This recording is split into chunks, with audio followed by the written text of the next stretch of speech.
La fillette glisse sa main dans le presse-agrumes. Elle prie pour qu'il se mette enfin en marche. Soudain, un bruit la fait sursauter. Effrayée, elle retire précipitamment sa main. Le presse-agrumes se met instantanément en route. La fillette vient d'échapper au pire. Une balle rebondit toute seule vers le sol. Agacée, la fillette lui ordonne de s'arrêter. Elle fait demi-tour pour aller boire son jus de fruits. Après avoir pris sa poupée, elle recule d'un pas. Son pied se pose sur un éclat de verre. Aussitôt, elle pousse un cri de douleur. Elle monte l'escalier en boitillant. Le soir venu, elle prépare le dîner pour 4 personnes. Elle s'assoit silencieusement à table. Mais elle est la seule à prendre le repas. Le soir, elle se raconte des histoires pour s'endormir. Soudain, un bruit retentit. Terrorisée, elle court se réfugier dans la chambre de son frère. Elle saisit la main déjà rigide de son frère. Toute chagrinée, elle se plaint à son frère que personne ne s'occupe d'elle. Dans son émotion, elle va même jusqu'à frapper son frère avec un bâton. En voyant l'état de son frère, elle pousse un cri d'épouvante. Cachée sous sa couverture, elle passe la nuit avec sa lampe de poche. Les réserves de nourriture de la maison sont épuisées. La fillette ne peut plus que manger de la confiture pour tromper sa faim. Pour apaiser sa faim, elle n'a d'autre choix que de s'allonger sur le canapé pour dormir. Le soir,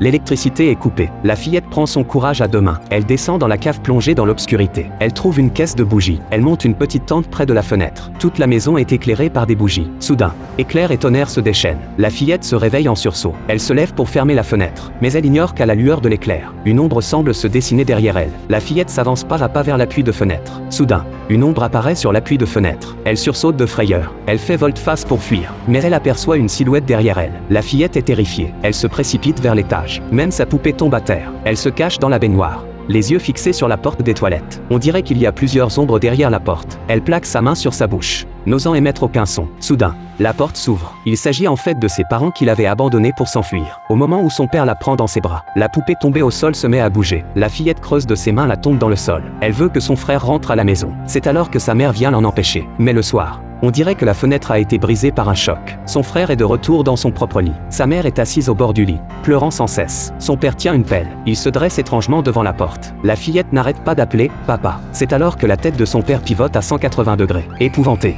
elle pousse un cri d'horreur. Une fois réveillée, elle se dépêche de descendre. Ses parents ne la consolent pas. Soudain, sa mère la prend dans ses bras et s'enfuit. Toutes deux se cachent dans l'armoire de l'étage. Elle pense d'abord que tout va bien, mais quand sa mère ouvre la porte,